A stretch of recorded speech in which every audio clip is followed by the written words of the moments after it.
Olá, seja bem-vindo ao nosso podcast Na Lição, realizado pela Igreja Adventista do Sétimo Dia de Sobradinho, a Igreja da Comunidade. Eu sou o Wellington Ribeiro e você é o nosso convidado especial para juntos podermos refletir no poder, na beleza, na grandeza da Palavra de Deus.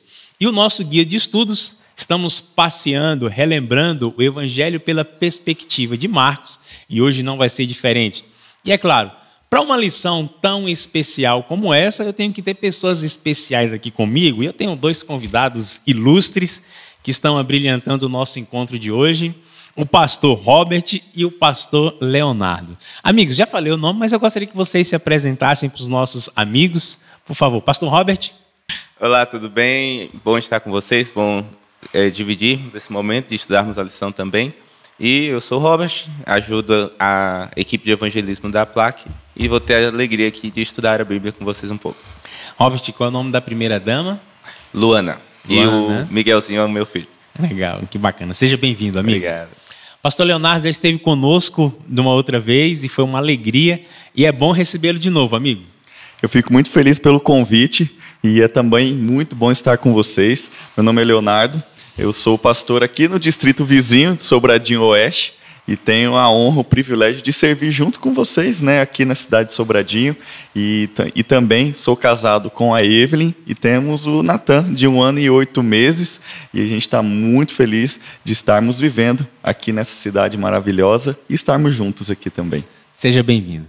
Amigo, faça a oração inicial para a gente. Convidamos você em casa a fechar os olhos para a gente poder iniciar o nosso estudo através da oração. Senhor nosso Deus, nosso Pai, nós agradecemos, Senhor, por Cristo Jesus, o nosso Senhor e Salvador. Agradecemos porque Ele nos dá a vida e também nos mantém. E nós estamos aqui para conhecê-lo melhor, para estudarmos este livro tão maravilhoso que revela o ministério de Jesus, cada detalhe, cada aspecto que nos engrandece e que nos aproxima de Ti. Por isso, pedimos que o Senhor envie o Teu Santo Espírito para estar conosco, para abrir a nossa mente, o nosso coração, para podermos entender e também aplicar aquilo que o Senhor quer que apliquemos em nossa vida. Abençoe a cada um de nós, também os nossos amigos que estão participando aqui desta conversa. Nós oramos em nome de Jesus. Amém. Amém. E você, querido amigo, querida amiga, já faz o seguinte, ó. Curte, comenta e compartilha. Escreve aqui pra gente de onde você está assistindo. E também você pode fazer o seu comentário e, é claro, deixe aqui anotado o seu pedido de oração para que possamos estar intercedendo juntos com você pelas suas necessidades, combinado? E compartilhe esse material com todos os grupos, com a sua família, com a sua igreja, para que eles sejam abençoados, assim como você também vai ser abençoado. E o nosso guia de estudos, estamos avançando aí para os últimos dias da vida de Cristo e Marcos está tendo esse cuidado de narrar de forma muito maravilhosa. Vamos abrir a nossa Bíblia? O verso para memorizar está no capítulo 13 de Marcos, o verso 26 e o verso 27. Diz assim: Então verão o Filho do Homem vindo nas nuvens, com grande poder e glória. E então ele enviará os anjos e reunirá os seus escolhidos dos 4 ventos, da extremidade da terra até a extremidade do céu. Amigos, Jesus está chegando conscientemente nos últimos momentos dele antes do seu sacrifício. E é claro, agora ele precisa trazer conforto e ainda trazer lições importantes para os seus discípulos, para poder fortalecer a fé de cada um deles. Mas no nosso verso para memorizar, ele já fala um pouquinho sobre o seu retorno. Por que é importante, nesse momento, Jesus falar que ele voltaria? Nesse momento, nesse contexto. É claro que ele vai fazer a entrega ainda, mas ele já começa a preparar o coração dos discípulos para o que aconteceria depois, né? Então, eu acredito que este verso aqui é totalmente principal, porque demonstra que Jesus sabia o porquê que ele estava aqui. Ele não veio para passar tempo aqui na terra, para ficar mais próximo da sua criação, porque ele é gente boa, ou porque ele só queria ter uma experiência, né? Porque hoje, normalmente, a gente só quer ter a experiência. Ele sabia por que ele estava aqui, ele sabia o propósito, ele sabia para onde queria ir. Então, tudo o que ele fez foi para atingir este objetivo de salvação da humanidade. né? Então, quando nós vemos que ele já está preparando o coração dos seus discípulos, também nós percebemos que os discípulos ainda não haviam entendido o propósito de Jesus estar aqui.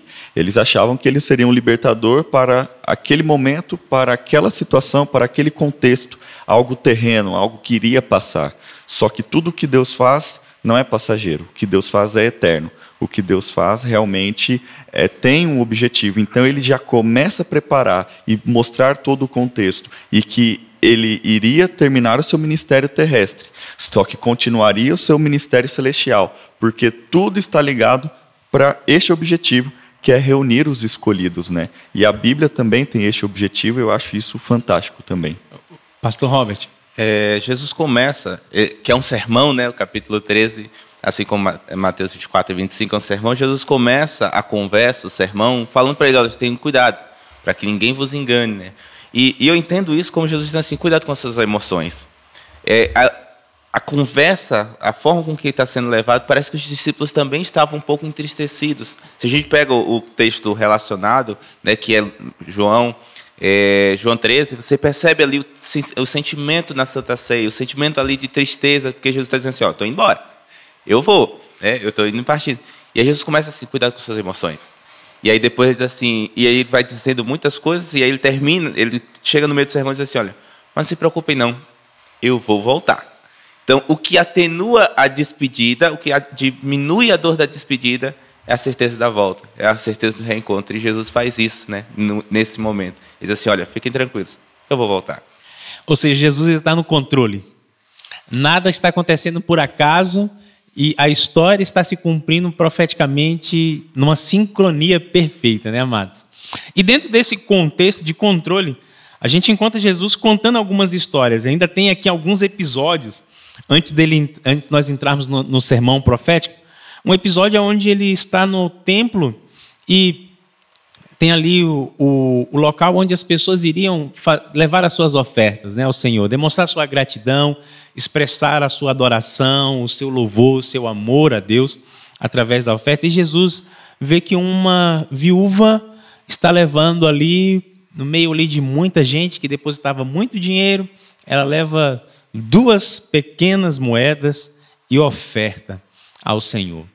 Amigos, tem muitas lições implícitas nisso aqui, mas pastor Robert, fala para a gente que um pouquinho dessa história e algumas aplicações que nós podemos tirar hoje, diante desse contexto dessa viúva, da prática da oferta daquelas pessoas naquela época, que muitos faziam só para demonstração externa, né, de grandeza, de piedade.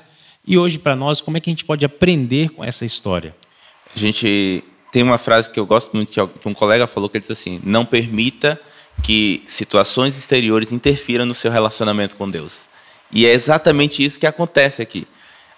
Era uma religião que estava só de aparências, né? Era um movimento religioso, né? Líderes religiosos que colocavam sobre o povo fardos que eles não podiam carregar, mas mesmo assim, uma mulher com situações exteriores difíceis, né? A viúva, ou seja, está ali sem o seu provedor, para a época era um problema. É uma mulher que a Bíblia vai dizer que também era pobre, né? A Bíblia vai dizer que ela só tinha aquelas 2 moedinhas, mas ela tinha um compromisso com Deus.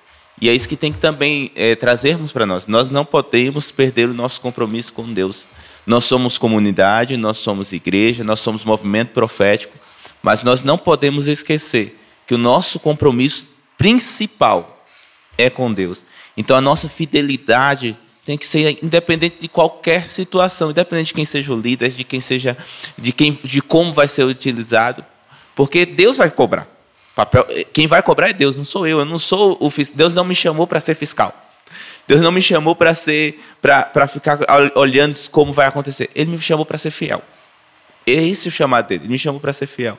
E eu olho para a história dessa mulher e vejo ali a sua fidelidade a Deus, independente do que estava acontecendo, independente de quem ia administrar, independente de como ela ficaria depois. Ela queria ser simplesmente fiel a Deus. E esse é um aspecto muito importante dessa história que Jesus traz aqui. Pastor Leonardo, a gente olha que muitas vezes acontecem escândalos no mundo como um todo, trazendo essa questão financeira. né? A gente não tem como fechar os olhos para isso. A gente tem que ser coerente e ver.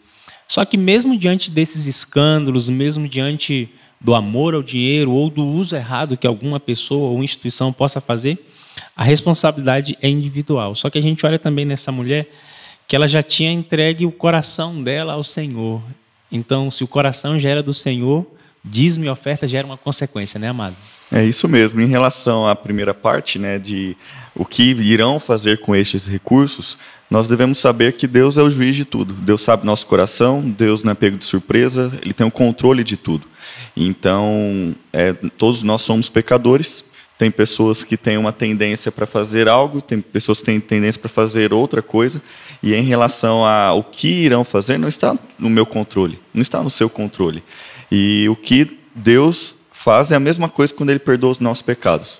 Senhor, perdoe os meus pecados. Aí Jesus chega e fala assim, olha, agora o seu pecado é meu, é minha responsabilidade agora. Vai, fica livre do teu mal, vai, não peques mais. Ou seja, Ele assume a responsabilidade do pecado e Ele resolve como que o pecado vai ser apagado, porque Ele morreu e aí entra a questão do santuário, é outro assunto. Mas por que eu estou falando isso?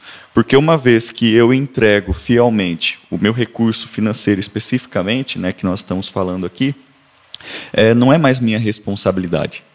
Eu já fiz o que eu deveria ter feito.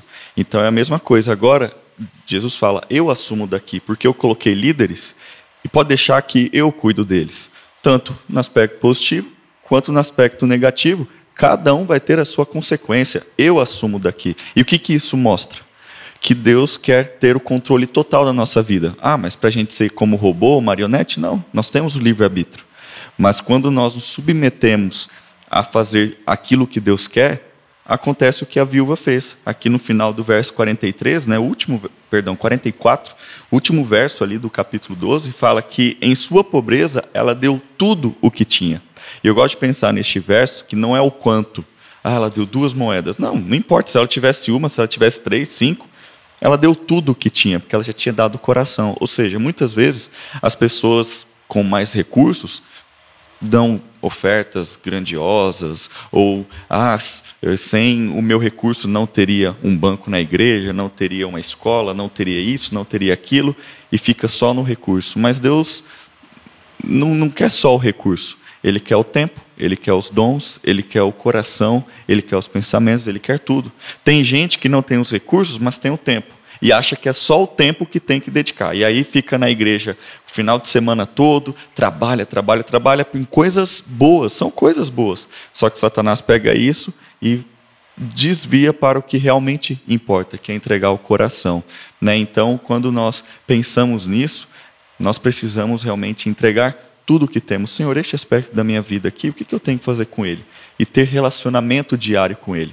E uma vez que nós entregamos o nosso tempo, os nossos recursos, tudo que somos, em relação àquilo que eu falei dos recursos, fique tranquilo que agora é comigo, né? E Deus assume a responsabilidade. Às vezes a pessoa diz assim, né? Eu estou dando meu dízimo, dando minha oferta, estou pagando. Querido, se você fala que é seu, se você acredita que é seu, você não entendeu nada sobre entrega, você não entendeu nada sobre quem é Deus. Então, assim, você não é o seu dízimo, não é a sua oferta, é a adoração a Deus, é o dízimo do Senhor, é a oferta do Senhor, e é a sua adoração, a sua fidelidade. Aí sim, isso é seu, fidelidade, adoração, mas o dinheiro, ou o dom, ou o tempo, se você está achando que é seu, não entendeu nada sobre quem é Deus e o que Deus deve ser para a sua vida. E o interessante focou na parte do recurso, né? E realmente tem esse pensamento e às vezes a gente não faz a ligação em relação, por exemplo, ao ministério. A gente tem um ministério na igreja, eu sou líder de tal departamento, é o meu departamento, é o meu ministério, é o meu. Aí acaba defendendo um monte de bandeira e a igreja fica cheia de departamentos e cada um querendo encontrar uma data no calendário, cada um tentando encontrar isso, ou recurso, ou alguma coisa, e acaba, às vezes, podendo virar, não vou dizer uma guerra, né, mas alguns conflitos podem ser causados devido ao meu departamento. Em vez de pensar, por que eu estou aqui? Este departamento vai poder auxiliar a cumprir a missão que é a única, tirar as pessoas das trevas e levar para a maravilhosa luz. Mas se eu tiver que defender um departamento, a minha ideia, os meus recursos, o meu, Aí realmente, como você falou, a gente não entendeu nada, né? É lindo, né? A gente poderia conversar muito sobre esse tema. Eu fico aqui pensando enquanto vocês falavam, que às vezes, pelo fato de já devolvermos o dízimo, a oferta todo mês, a gente pode até permitir que isso se torne algo mecânico, sem uma reflexão de gratidão, de entrega, como essa viúva, ela deu tudo. O texto diz que ela deu o sustento dela, ou seja, ela confiava tanto em Deus que Ele ia prover o restante de todas as coisas para ela que ela entrega. Então, a atitude dela ali, o sentimento, a emoção dela naquele momento, era uma entrega profunda e real, né? E a gente precisa também ter isso quando a gente está dizimando e quando a gente está ofertando, não ser algo mecânico, apenas fazer um Pix ou apenas preencher a guiazinha do cartão dos dízimos, não, mas um momento de reflexão e de gratidão e de adoração a Deus, né, amados? Quanta coisa a gente poderia aprender disso aqui ainda, só que Jesus, ele avança, e no avanço dele, eles passam pelo templo com os discípulos. E o templo realmente era uma coisa grandiosa, era linda. E não somente os líderes religiosos, mas todos os judeus, eles tinham ali um apego, uma admiração profunda com o templo, né, pastor Robert? Olha, Senhor, o tamanho dessa construção. Eles tentam ali, quem sabe, mexer com o ego de Cristo, falar assim, Senhor, olha, quando o Senhor estabelecer o seu reino, aqui vai ser de onde nós vamos delegar todas as coisas, hein? Aqui é o templo. O que Jesus fala para eles, amigos? Jesus agora, olha para eles, vocês estão vendo isso aí? Não vai ficar pedra sobre pedra. Não é o material, não é a beleza, é o sentimento que está ali dentro. E isso tem que serve para o templo, e serve para o templo, o corpo humano. Cuidado, às vezes a gente cuida muito da estética e esquece do espiritual, esquece do nosso compromisso. E Jesus, ele traz, olha, escuta uma coisa, vai cair tudo. Não adianta, pode ser bonito. E assim acontece com o corpo. A gente envelhece, infelizmente, a gente envelhece. Chega um momento da vida que a gente tem mais passado do que futuro. Mas fale por você, tá? Aqui na Terra, até que ele volte. Enquanto Jesus não voltar, a gente tem mais passado do que futuro muitas vezes. E é para que a gente tenha mais futuro do que passado que a gente precisa cuidar de dentro. A gente precisa cuidar da nossa vida espiritual, né, do nosso espiritual, porque o templo caiu, né, e Jesus vai voltar e vai restaurar, não aquele templo, mas restaurar a humanidade caída. Isso mesmo, e o templo era tão bonito, tão assim, exuberante, que ele tinha aspectos, as pedras, né, quando o sol batia, ele tinha aspectos brancos e dourados. Então imagina uma coisa grandiosa, pedras grandiosas, e por isso que ele fala, vocês que admiram tanto, quando o sol bate, ou quando vocês vão lá, encostam, quem sabe, ou fazem algum tipo de oração, alguns costumes que tinham em relação a tudo isso, assim, ó, não vai sobrar pedra sobre pedra, ou seja, isso não tem valor algum, é apenas uma pedra, porque eles se orgulhavam muito, olha como é exuberante, como olha esse branco, esse dourado, e as pessoas visitavam, e Deus fala, isso não tem valor algum. E gostei muito, né, quando você relaciona a questão da pedra sobre pedra física, mas também do nosso coração, né? Muitas vezes a gente arruma as coisas de casa, a gente vai receber visita, aí a gente arruma a sala, arruma o quarto, passa um cheirinho, alguma coisa ali e tal, e deixa a casa organizada. Mas como que está a nossa casa, né, por dentro? Quando a gente vai receber novos amigos, fazer novas amizades ou iniciar um relacionamento, como que a gente está também, né? Já que a gente está preparado, pronto, arrumou a casa para receber esse novo amigo, essa nova pessoa, até receber Cristo Jesus, ter um relacionamento com Ele, porque falando de templo, né, eu gostei muito dessa relação, quando a gente vê a questão da Arca da Aliança, ela era feita de ouro por dentro e por fora. Por que ela não tinha só ouro por fora? Por que tinha que ter ouro também por dentro? Por questão de plenitude. O que deve estar por fora, deve estar por dentro. E o que está dentro, deve ser refletido com o que está fora. Por isso que Jesus deve moldar a nossa vida e nos levar a saber que realmente, em todos os aspectos, a gente precisa estar fortalecido em Cristo, que é a pedra angular, e não confiar num templo ou em coisas passageiras, né? Queridos, e Jesus aqui nesse sermão, ele começa a falar aqui de escatologia, né? Olha, ainda bem que eu tenho aqui comigo hoje 2 pastores para ajudar a gente, mas eu vi aqui um pouquinho sobre esse aspecto da escatologia. O autor até tem uma frase aqui que ajuda a gente a entender de forma bem simples o que vem a ser a escatologia.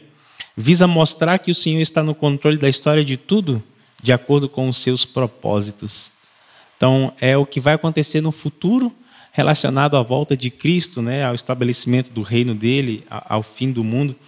Só que a gente olha o sermão profético já trazendo assim algumas advertências, né, amados? Jesus quer chamar a atenção, e ele fala de 2 momentos, né? Não somente aquilo que aconteceria em Jerusalém, como também aquilo que aconteceria em Jerusalém já era um prenúncio do que aconteceria numa amplitude para o mundo todo, né? E aí ele vem falando aqui sobre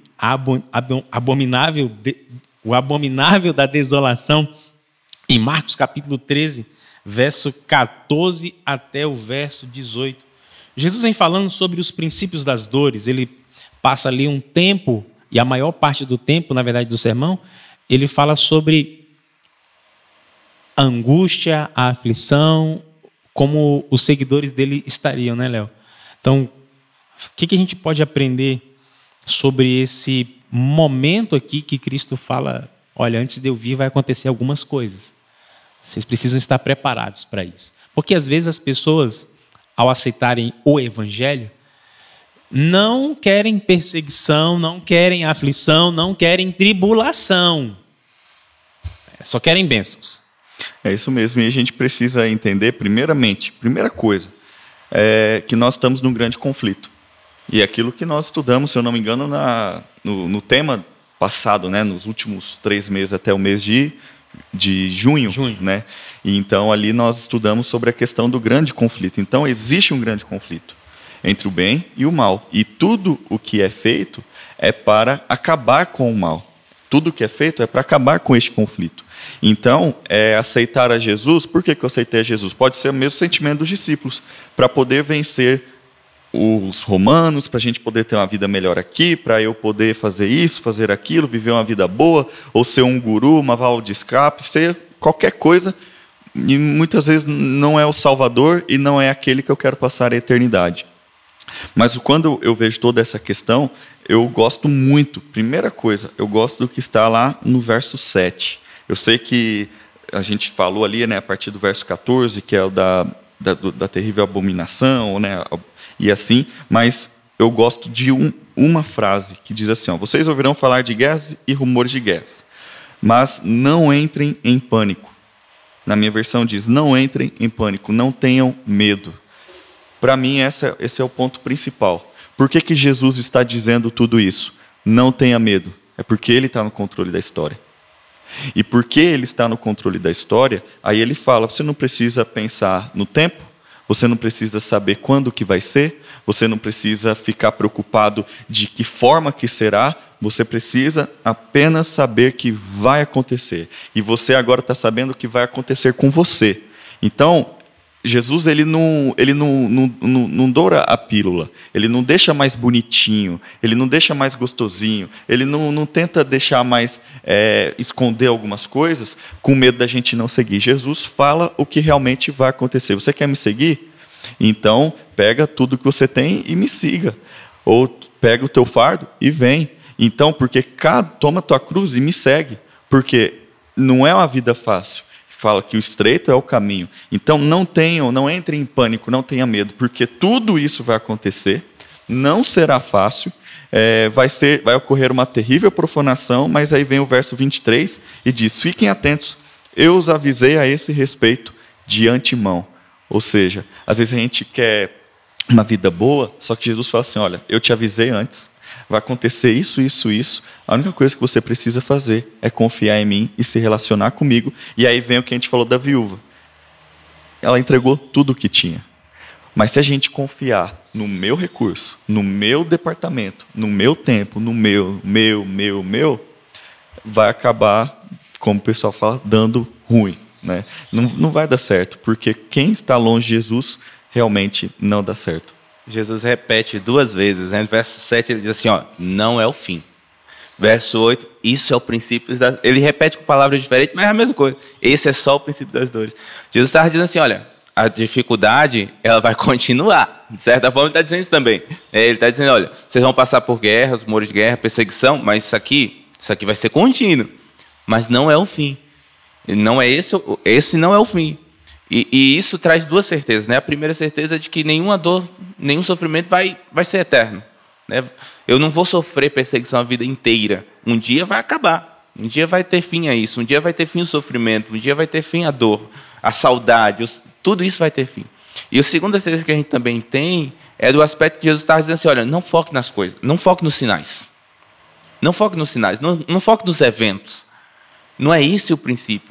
Sabe? Eles ficavam preocupados. Mas quando é que vai vir o abominável da desolação? Quando é que isso vai acontecer? Eu disse assim, ó, vai vir depois. E isso é importante também, né? Talvez tenha alguém que já tenha ouvido falar sobre isso, né? Na sua classe de escola sabatina ou escola dominical, sobre o abominável da desolação, que ligam, né, a Antíoco Epifânio, mas não é esse. Antíoco Epifânio acontece antes de Jesus.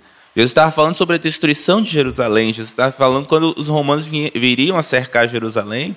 E ele diz assim, olha, vai acontecer, mas fiquem tranquilos. Isso aqui não é o fim. Quando vocês virem o exército cercando a cidade, ou seja, quando a certeza de morte estiver à sua vista, não é o fim. Não é o fim, não acabou.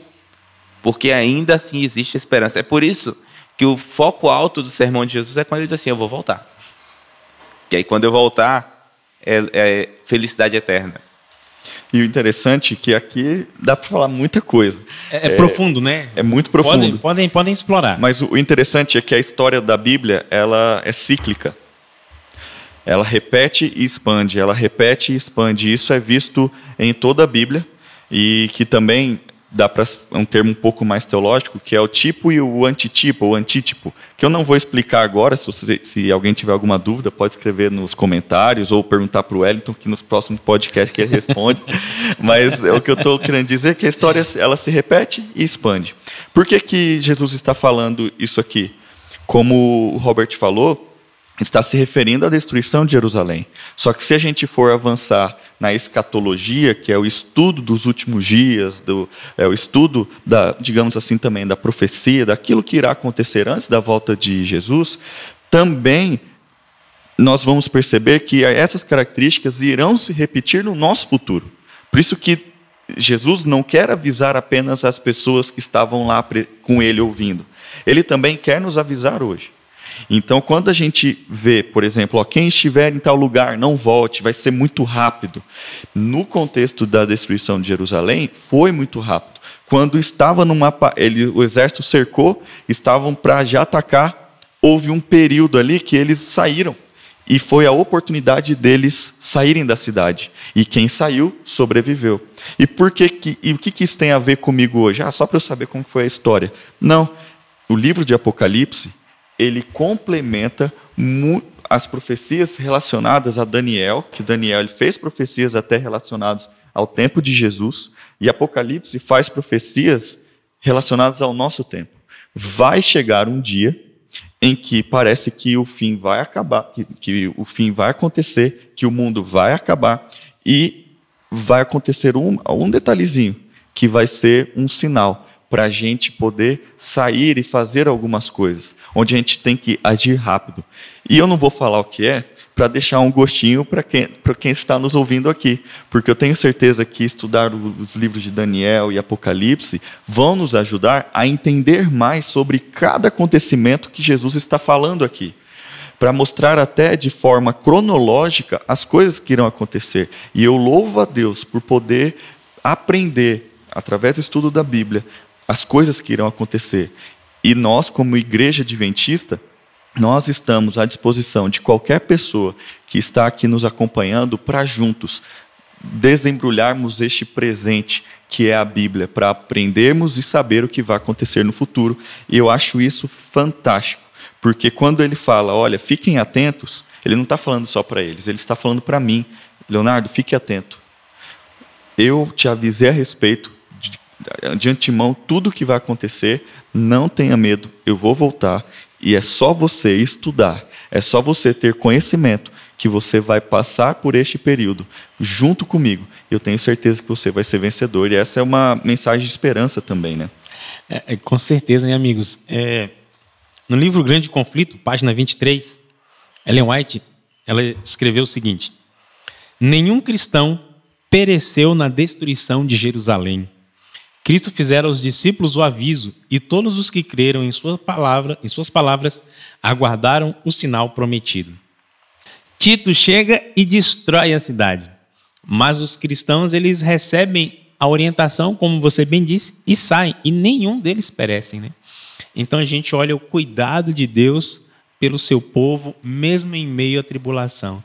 Aí, né, pastor Robert, às vezes a gente fica focando no sinal, focando no problema, e esquece de enxergar as portas que Deus está abrindo e os sinais que Ele está dando, né, amado? Cristo não era o profeta do caos. Jesus não estava ali para ser o profeta do caos. O bicho vai pegar, as coisas vai dar ruim. Não era isso. O interesse de Jesus era dizer assim, gente, olha, tá vendo o que está acontecendo? Viu que eu falei a verdade? Está comprovado? Mas não se esqueça que esse não é o fim, esse não é o propósito. O propósito é a minha volta, o propósito é você estar ligado em mim. Às vezes a gente vê um certo sensacionalismo nas redes. Quantos canais que tem por aí, que vem com musiquinha de fundo, uma voz oculta e urgente, esse vídeo vai sair, esse vídeo vai cair, isso aqui é que eles não querem que você veja, nova ordem mundial. Gente, essa não é a nossa função principalmente. E vamos falar sobre função como cristãos. A nossa função não é falar sobre o que o capeta vai fazer por meio das pessoas, ou por meio de instituições. A nossa função é falar que Jesus vai voltar. E a nossa função é estar preparado para que Jesus volte. Porque se os discípulos não estivessem conectados com Cristo no momento da destruição de Jerusalém, eles passariam despercebidos, mesmo sabendo que que aconteceria, eles passariam despercebidos. Então, se eu e você focarmos em marca, em sinal, em movimento, se a gente focar nos eventos, a gente vai perder o brilho. A gente vai perder o brilho que é a volta de Jesus, a certeza de que é a volta de Jesus, e a gente vai perder a nossa conexão com Ele. Porque, se a gente voltar na história, os discípulos no Pentecostes se prepararam para a volta de Jesus ali. E se prepararam para a volta de Jesus naquele momento, e se focaram no evento e não na volta de Jesus. E com isso eles tiveram caixa comum, e com isso eles pararam de pregar o evangelho a todo local. Eles não pregaram, na verdade. Eles não vinham pregando e não continuaram. Eles não entenderam que era hora de pregar para o mundo inteiro. E ficaram ali em Jerusalém. Foi preciso a perseguição até para espalhá-los, né? Então, assim, se a gente vai para a história, o grande desapontamento, as pessoas focaram ali, estiveram preparadas no evento, Jesus não voltou naquele momento, e eles se prepararam para o evento, mas não se conectaram. E o que aconteceu com os que estavam preparados para o evento e não para a conexão com Cristo é que eles abandonaram a fé. Então, se a gente se preparar apenas para o evento e não se conectar com Cristo, vai chegar um momento que a porta da graça fecha e você não vai perceber. Vai chegar um momento que você vai começar a dizer assim, tá vendo? Está acontecendo aqui, está acontecendo isso aqui. E aí, Jesus não volta naquele momento e você desanima.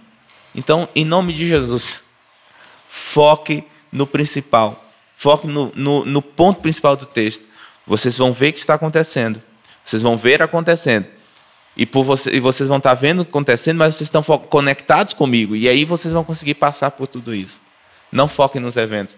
Eu vou repetir uma frase que eu disse no início aqui. Não permita que eventos exteriores interfiram no seu relacionamento com Deus.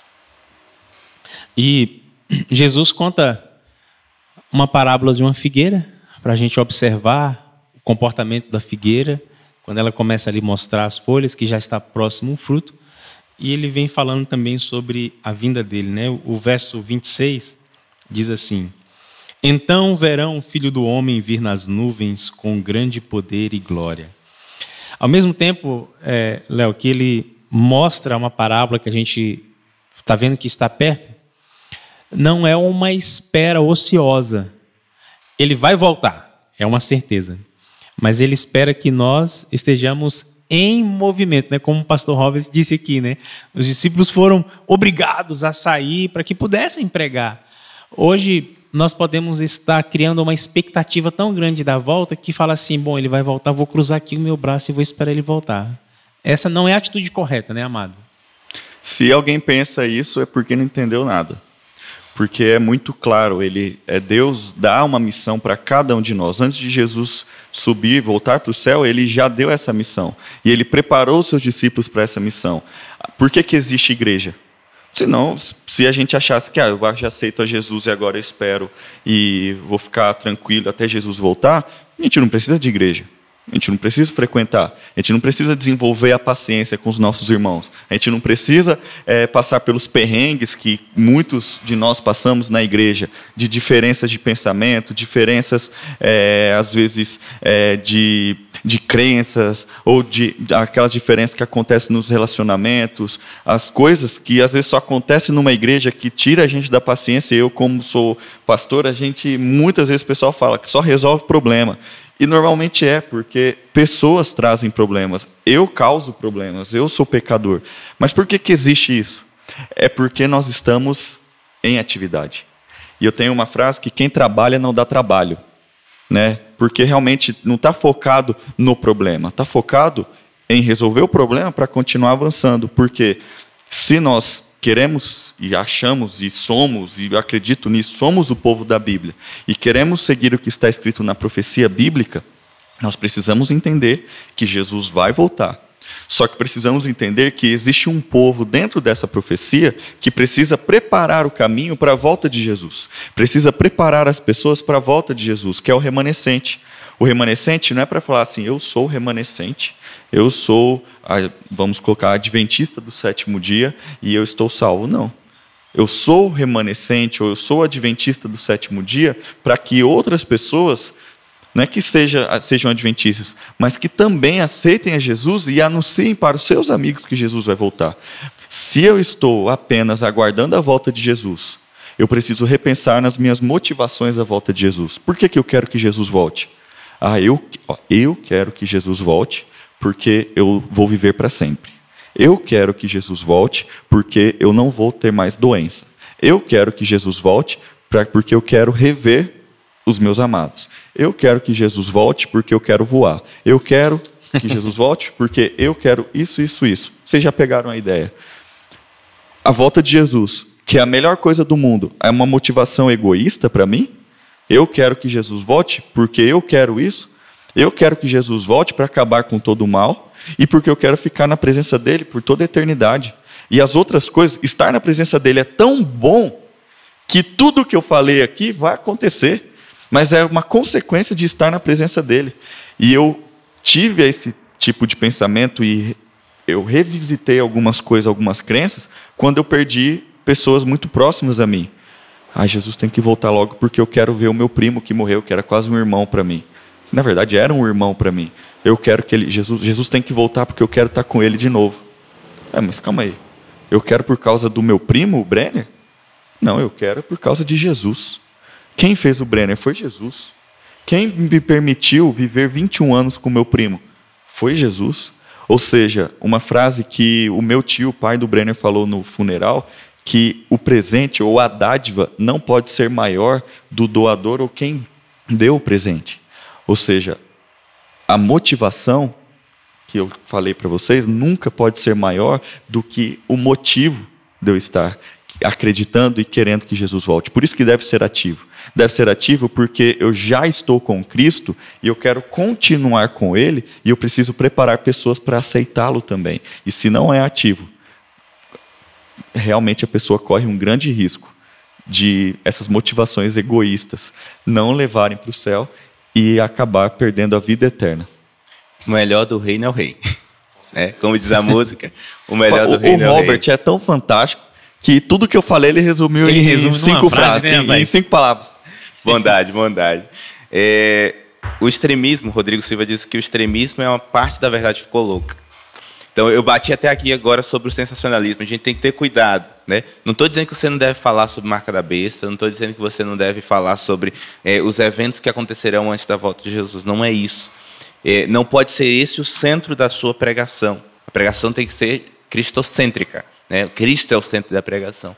E quando você falar, e você deve falar para as pessoas, olha, tá vendo? Esses são os sinais que Jesus disse que estaria acontecendo.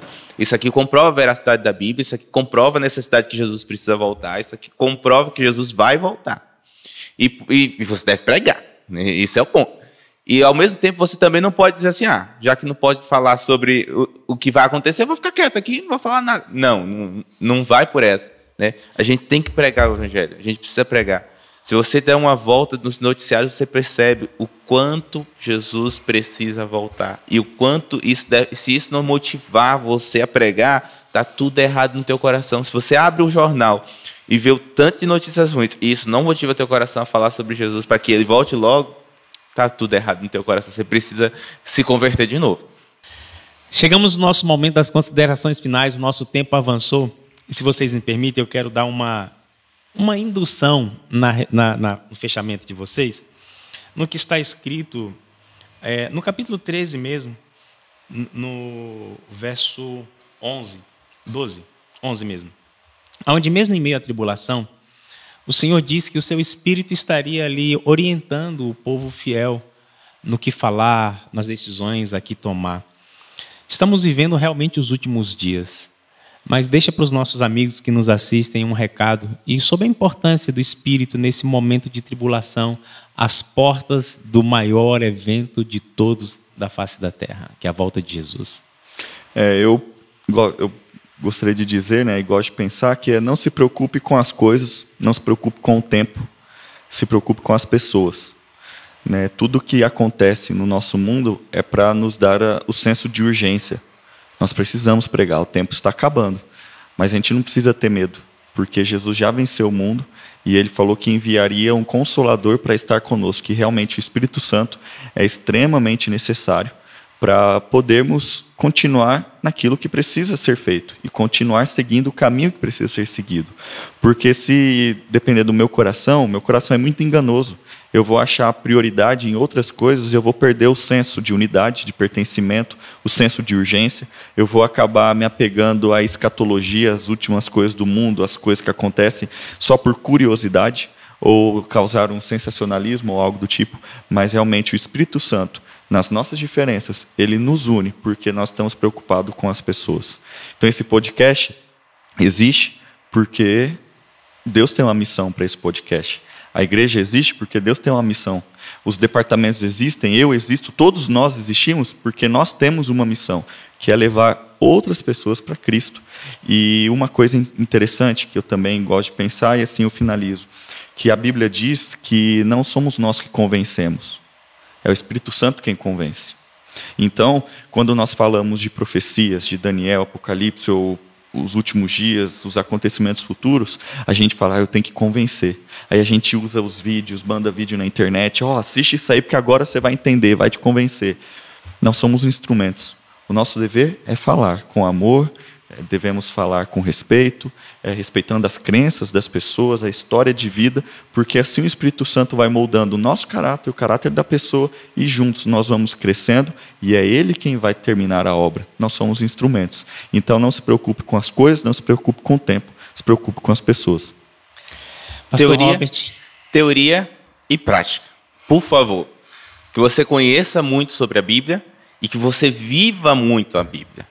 Em nome de Jesus, não seja aquele que só estuda, não seja só aquele que está ali para conhecer, eu sei tudo de profecia. Quantas pessoas a gente conhece que estão fora da igreja, e volto a repetir para aqueles que nos acompanham que também não são adventistas, né? Você conhece na sua igreja alguém que conhecia muito, professor de escola, professor de não sei, e está fora. Então, o grande perigo é a gente se abraçar só a teoria ou a gente só abraçar a prática. Então, devemos pregar o evangelho, devemos nos conectar com Deus. É conectados com Deus que pregamos o Evangelho. E é pregando o Evangelho que estamos conectados com Deus. É cíclico, é conectado um ao outro que as coisas vão acontecer. E esse é o nosso papel. Pregarmos o Evangelho para que Jesus possa voltar e transformar esse mundo de pecado. Queridos amigos, nós queremos agradecer a sua companhia. E fechando aqui, eu quero só deixar um comentário do livro Desejar de Todas as Nações, que diz assim: os que aguardam o Senhor purificam o coração pela obediência à verdade. Com vigilante espera, combinam ativo serviço. Ao mesmo tempo que aguardamos o maior de todos os eventos, que é o retorno de Cristo, nós também devemos ser parte ativa no processo, porque muitas pessoas, talvez os nossos vizinhos, alguns colegas de trabalho, colegas da faculdade, precisam conhecer aquilo que você e eu conhecemos, para que no coração deles tenha a esperança que nós temos. Nós agradecemos a sua presença, a sua companhia. Pastor Robert, ore para nós, por favor, amigo. Vamos orar. Querido Deus, ajuda-nos para que possamos ser diretos dentro daquilo que o Senhor nos pediu. Pregar o Evangelho àqueles que estão à nossa volta, pregar o Evangelho para que as pessoas conheçam sobre o Senhor. E que também sejamos conectados contigo, que o Espírito Santo nos encha para estarmos atuando e que possamos estar atuando cada vez mais, para que possamos cada vez mais estar conectados com o Espírito Santo. Livra-nos do mal, dá-nos sabedoria, em nome de Jesus. Amém. Amém. Fique inteirado sobre os assuntos e eventos do nosso distrito de Sobradinho. Assista a mensagens pastorais, envie mensagens de aniversário para pessoas de nossa comunidade, tenha acesso aos endereços dos pontos e reuniões de pequenos grupos e muito mais. Ele é de fácil acesso, dinâmico e interativo. Entre agora mesmo na loja de aplicativos do seu celular, baixe o S7 Play e com ele você ficará por dentro de tudo. Maranata, o Senhor logo vem.